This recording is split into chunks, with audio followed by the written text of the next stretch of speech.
The ultimatum. The Valorian Empire had existed for over 2,000 years, spanning across 47 star systems like an iron fist, squeezing the life from every world it touched. They were conquerors by nature, diplomats by necessity, and ruthless by choice. Every species that encountered them faced the same decision: submit or perish. Most chose submission. The few who chose defiance were erased from galactic records, their worlds turned to ash, their names forgotten.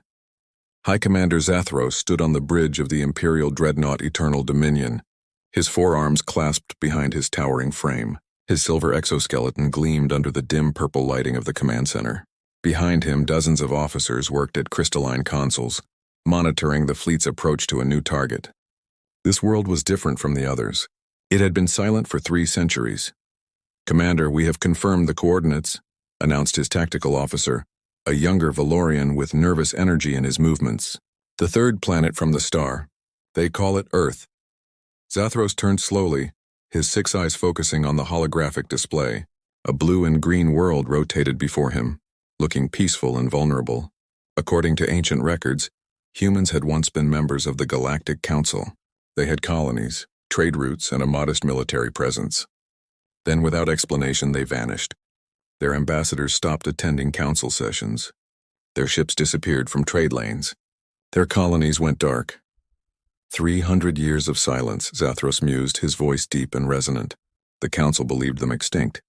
But our scouts detected energy signatures, life signs. They are still there. His second-in-command, a battle-scarred veteran named Krell, stepped forward. "Perhaps they are merely primitives now. Technology lost. Civilization collapsed. It would explain the silence." Zathros smiled, revealing rows of sharp teeth. "Then they will be easy to subjugate. Prepare the standard ultimatum. They have 72 hours to surrender unconditionally or face annihilation." The message was broadcast across all frequencies toward Earth. It was translated into every known human language, transmitted with enough power to penetrate any shielding, any interference. The ultimatum was clear and absolute. "People of Earth, this is High Commander Zathros of the Valorian Empire. Your world has been selected for integration into our domain. You will surrender all military assets, dismantle your governments, and accept Valorian rule. You have 72 hours to comply. Failure to respond will be considered an act of war. Resistance will result in total planetary extinction. This is your only warning." The Valorian fleet held position at the edge of the solar system, 300 warships strong, waiting for the inevitable response. Every conquered species had responded within hours. Some begged for mercy. Others tried to negotiate. A few sent defiant messages before their futile last stands. But Earth said nothing. 6 hours passed. Silence. 12 hours passed. Nothing. 24 hours elapsed, and still, there was no response from the blue planet. "Perhaps their communication systems are truly dead," suggested Krell, studying the sensor data. "We detect cities, power grids, orbital satellites, but no transmissions directed toward us." Zathros narrowed his eyes. Something felt wrong. The silence was too complete, too deliberate. "Scan the system again. Deep spectrum analysis. I want to know everything about this world." The sensor teams worked for hours, probing every corner of the solar system. What they found was strange. There were indeed human structures everywhere. Orbital stations around Earth's moon, mining facilities on Mars, energy collectors near Venus. But all of them appeared dormant, powered down to minimal levels. No ships moved between planets. No military installations showed active weapon signatures. "They are hiding," Zathros concluded, "cowering in their cities, hoping we will pass them by, pathetic." But on Earth, something very different was happening. Deep beneath the Colorado mountains, in a facility that had been built centuries ago and expanded ever since, Admiral Sarah Chen stood in the operations center. Around her, holographic displays showed every Valorian ship in the solar system, their positions tracked with perfect precision. Officers from every branch of Earth's unified military filled the room, their faces calm and focused.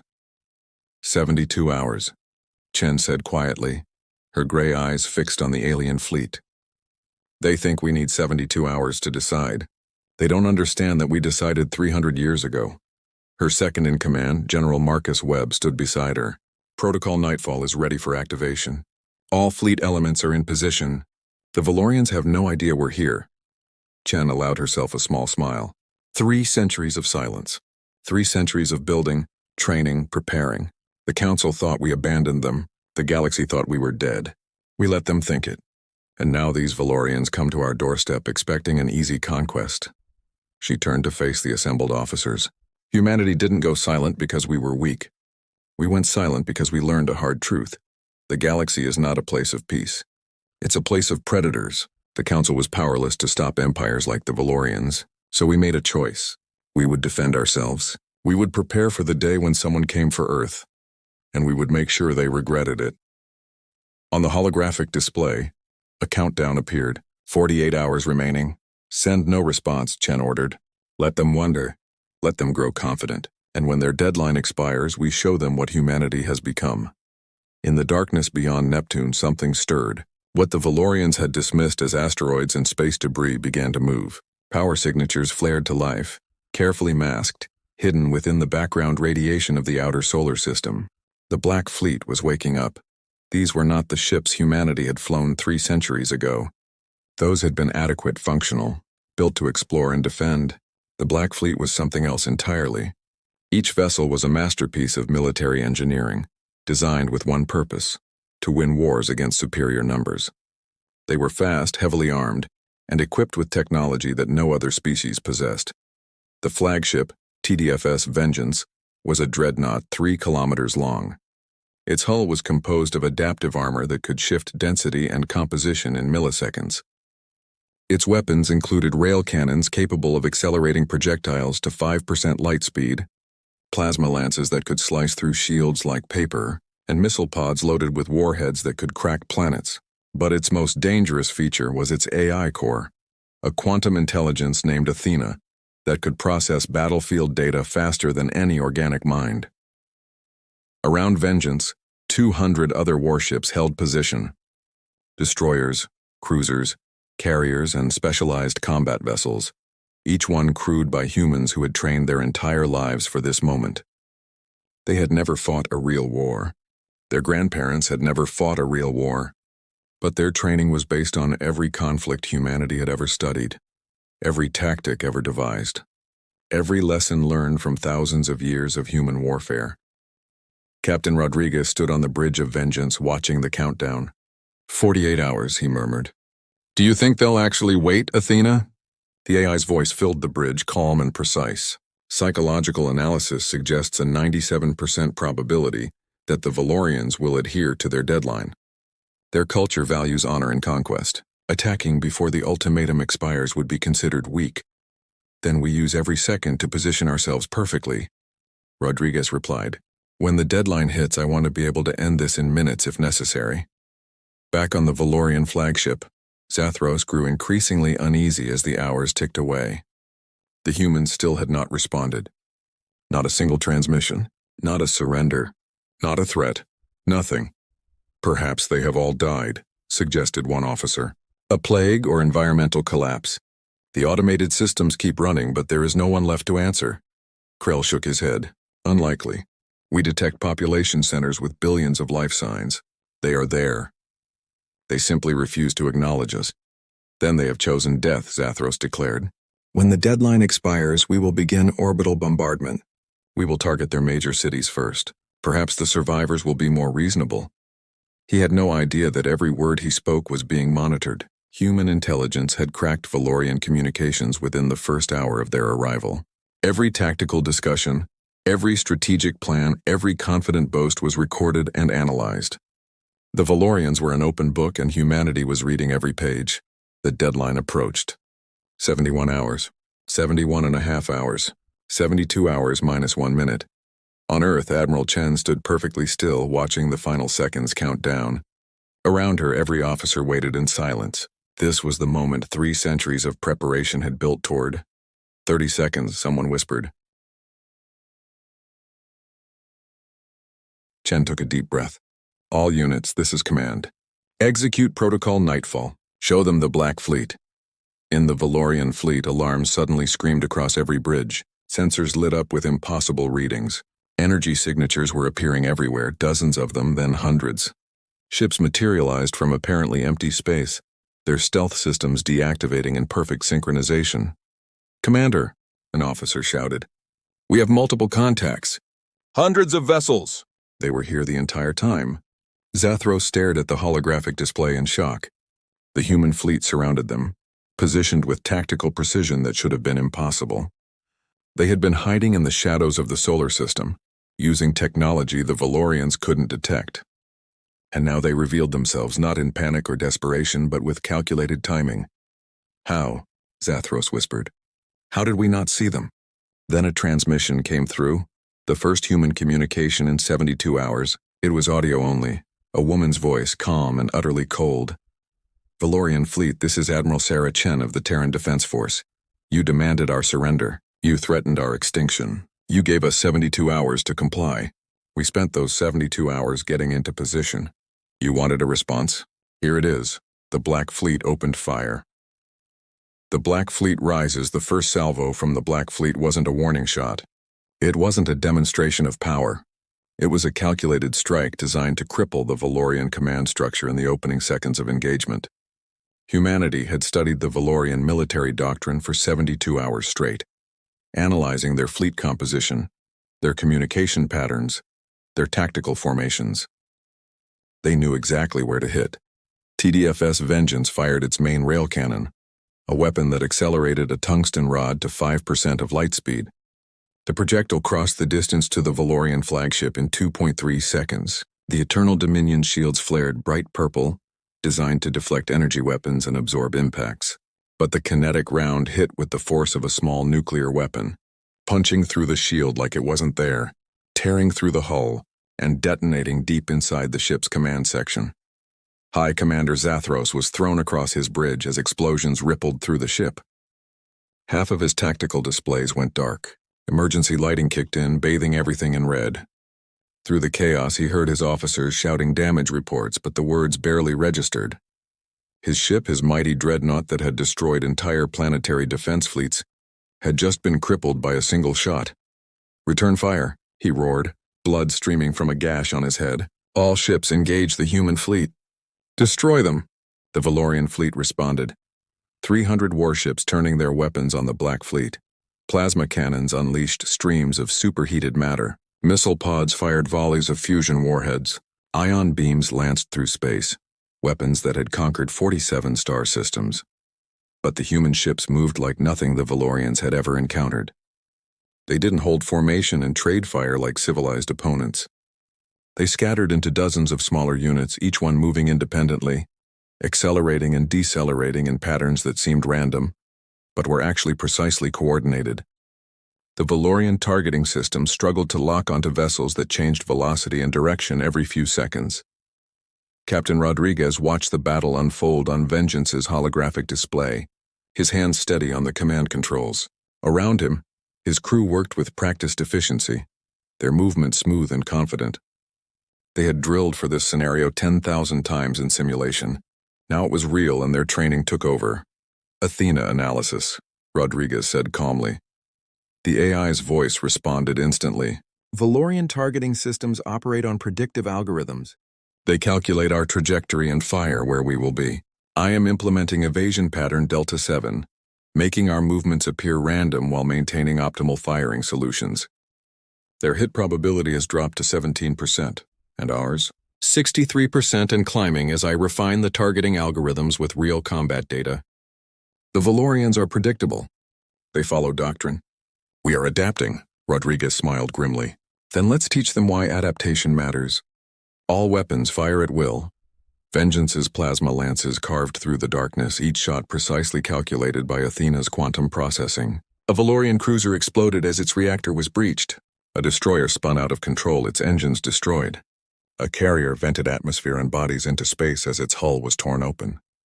Across the battlefield, the same scene repeated hundreds of times. Human destroyers worked in wolf packs, coordinating their attacks to overwhelm individual Valorian ships. Human cruisers used their superior speed to strike at range, never staying in one place long enough to be targeted effectively.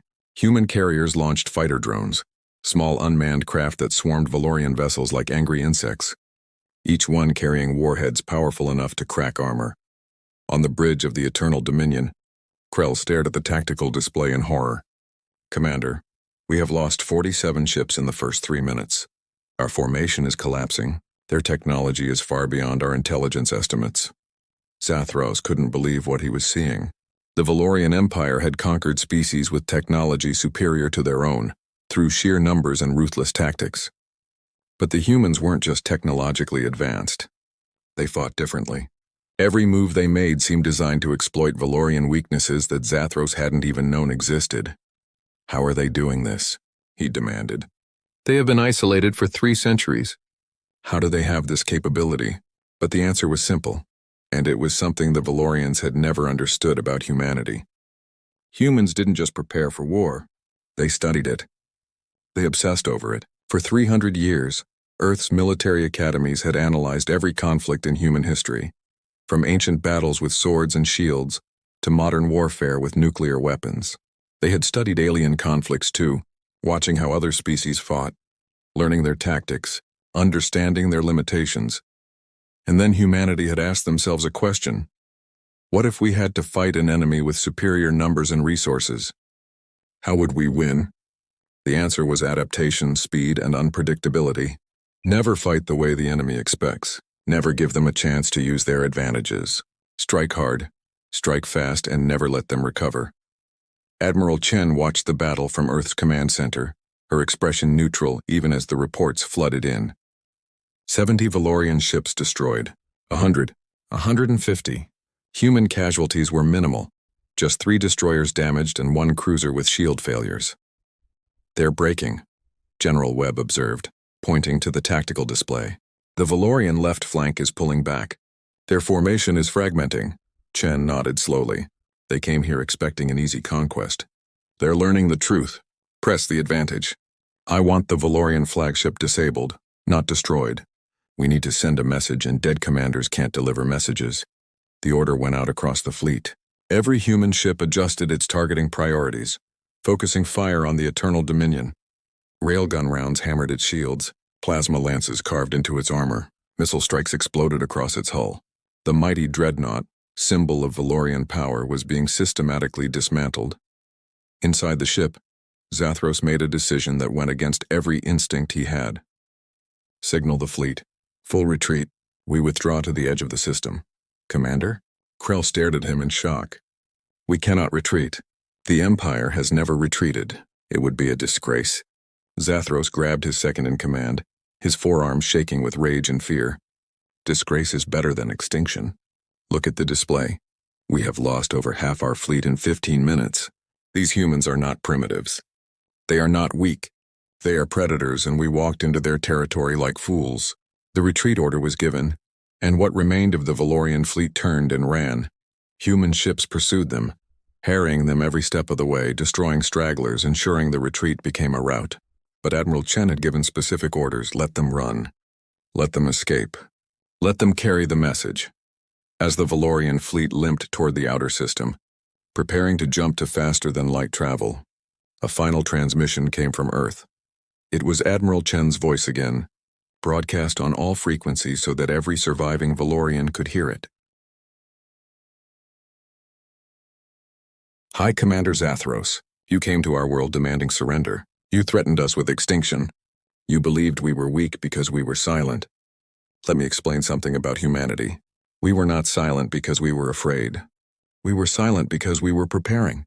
300 years ago, we looked at the galaxy and realized that peace was an illusion. Power was the only language that mattered. So we built power. We built ships. We built weapons. We built a military force designed for one purpose: to ensure that no one would ever threaten Earth again. There was a pause, and when Chen spoke again, her voice was colder than the void between stars. You wanted to conquer us. Instead, you have learned a lesson. Humanity does not seek war. We do not desire conquest, but if you bring war to our doorstep, we will end it. Absolutely and without mercy. Return to your empire. Tell them what happened here. Tell them that Earth is not a target. Earth is a warning. The Valorian fleet jumped away, leaving behind debris, bodies, and the shattered remnants of 200 warships. The Black Fleet held position, weapons still hot, ready to finish the fight if the Valorians returned. But they didn't return. High Commander Zathros sat alone in what remained of his command center, staring at the damage reports. 300 ships had entered the solar system. 97 had escaped. The greatest military disaster in Valorian history, and it had taken less than an hour. He began composing his report to the Empire, knowing that it would cost him everything. His command, his honor, possibly his life. But the truth had to be told. Earth was not a conquered world waiting to happen. Earth was something the galaxy had forgotten could exist. A species that had chosen isolation not out of weakness, but out of strategy. A species that had spent centuries preparing for the inevitable day when predators would come hunting. The report he sent would change galactic politics forever. Within weeks, the Galactic Council received a message from the Valorian Empire, transmitted on all diplomatic channels. It was brief and unprecedented. By order of the Valorian High Council, all military operations near the Sol system are hereby forbidden. Earth is to be designated a Level 5 threat. Any species that engages with humanity does so at their own risk. The Valorian Empire acknowledges that we made an error in judgment. We attacked a sleeping giant. We do not recommend that others make the same mistake. On Earth, life continued. Cities bustled with activity. Children went to school. People fell in love, pursued dreams, lived their lives. But in orbit, the Black Fleet remained on station, a silent guardian watching the stars.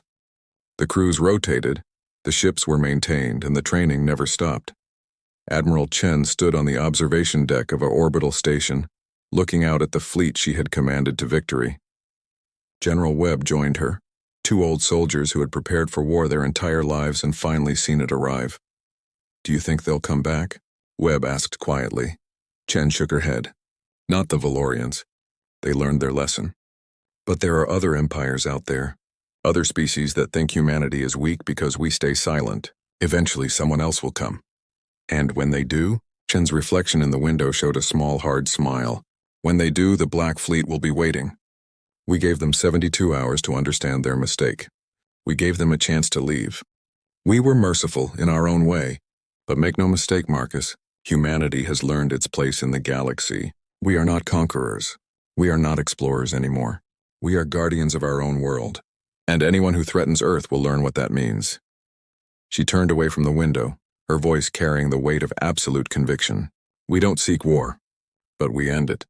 That's the message we sent today. That's the message we'll send tomorrow if we have to. Earth kneels to no one. Earth bows to no empire. And anyone who orders us to surrender will discover why humanity survived when so many other species didn't. We survive because we adapt. We fight because we must. And we win because failure is not an option." The Black Fleet hung in the darkness, silent and deadly, a promise and a warning written in steel and fire. Humanity had spoken at last, not with words of diplomacy or pleas for peace, but with the only language that truly mattered in a galaxy of predators. The language of power. The language of strength. The language of a species that would never kneel again, and the galaxy listened.